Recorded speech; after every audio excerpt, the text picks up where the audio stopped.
Olympic qualifying tournament magsisimula na nga pero mas mapapaaga ang laro ng Gilas dahil meron silang friendly game laban sa team ng Turkey at Poland. Magsusukatan ng Gilas at Poland kung gaano na nga ba sila kahanda para sa Olympic qualifying tournament. Kay Soto naman makikita natin kung paano niya dedepensahan ng isang NBA power forward dahil ito ang pwesto ni Jeremy Sochan ng Spurs na maglalaro ngayon para sa team ng Poland. Dito makikita ng mga NBA scouts kung paano tatapat ang matinding depensa ni Kai laban sa isang NBA player, 9 pick sa NBA draft at maganda ang laro sa NBA. May pressure dahil practice game pa lamang, NBA player na kagad ang kalaban at kailangan ni Kai ng magandang performance. Ang maganda naman dito kay Kai Soto ay handa ang ating pambato at palaging may magandang epekto ang hard work sa ensayo at magandang conditioning sa aktual na laro at ito na nga ang ginagawa ni Kai Soto habang papalapit ang kanilang practice game laban sa Poland at Turkey bago ang OQT o Olympic qualifying tournament. Ang mga nakalaban na nga ni Kai Soto sa NBL Australia na kagaya na lamang ni Will Magnay ay may mga kumpirmado na nga ang NBA team workout at maging si Kai ay may lumalabas na mga NBA teams na nagkaka-interes sa kanya para sa NBA team workout. Yun nga lang wala pang opisyal na pahayag ang Wasserman tungkol dito at maging itong si Kai Soto. Ang pinaka-official sa ngayon ay ang Olympic qualifying tournament at dito magsisimula ang lahat. Kung maganda ang laro ni Kai o yung performance niya, pwede siyang maimbitahan sa NBA Summer League ng isang NBA team. Kung hindi naman kaya ay pwedeng may mag-offer na nga ng NBA contract sa kanya. Ang OQT ang magiging susi para dito kay Kai Soto para magkaroon siya ng chance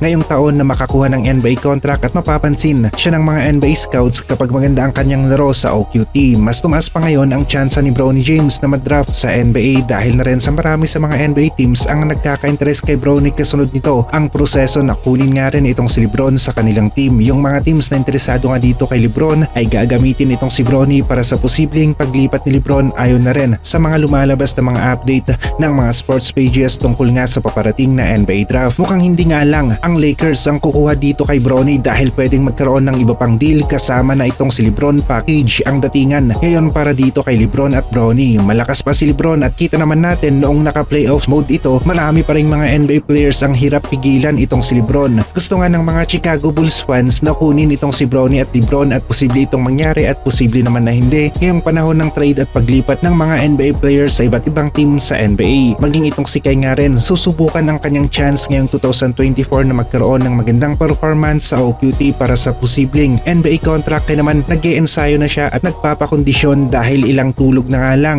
ay Olympic qualifiers na. May mga NBA players sa team ng Turkey at Poland at ito ay sina Alperen Sengun na mula sa Turkey naglalaro para sa team ng Houston Rockets sa NBA at kateam niya sa Houston Rockets ang Phil-Am NBA player na si Jalen Green na ilang ulit na nga rin bumisita dito sa Pilipinas. Naging magkateam rin sina Kai Soto at Jalen Green sa NBA G League Ignite team. Sa team naman ng Poland ay nandyan si Jeremy Sochan, isa ring NBA player at naglalaro para sa team ng San Antonio Spurs. Simula sa practice game hanggang sa Olympic qualifying tournament ay high level basketball ang mapapanood natin dahil malakas ang kalaban NBA players na naglalaro para sa kanilang bansa. Maging ang Gilas nga rin ay lumakas, mas solid ang naging laro sa FIBA Asia Cup qualifiers dahil kay Coach Tim Cone at sa binuo niyang team. Gilas practice isang linggo na lamang magsisimula na bago ang kanilang practice game. Magkakaroon nga kaya ng exhibition game ang Gilas at ang SGA na gustong mapanood ng mga fans? Malalaman natin yan kapag tapos na ang PBA Finals. Posible na mangyari ito, posible naman na hindi para sa ensayo. Pampainit para sa mga players natin na matagal na hindi nakapaglaro dahil napaaga ang kanilang bakasyon mula sa iba't ibang liga. Kayang-kaya ni Kai na makipag-compete sa high-level competition dahil nagawa na niya ito sa NBL Australia maging sa Japan B1 B-League at narito ang offense-defense ni Kai Soto na kanya namang ipapakita sa Olympics level.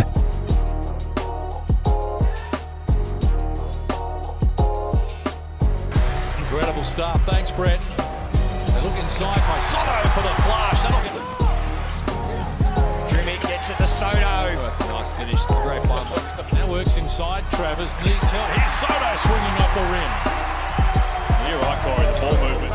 Oh baby, Laban Pilipinas. Kita naman natin na kaya ni Kai na makipagsabayan sa mga international import at iba pang players na naggaling sa NBA, Euroleague at maging sa NBL. Kaya asahan natin na maganda ang kanyang magiging laro sa OQT lalong-lalo na nga at naghahanda ito ng mabuti.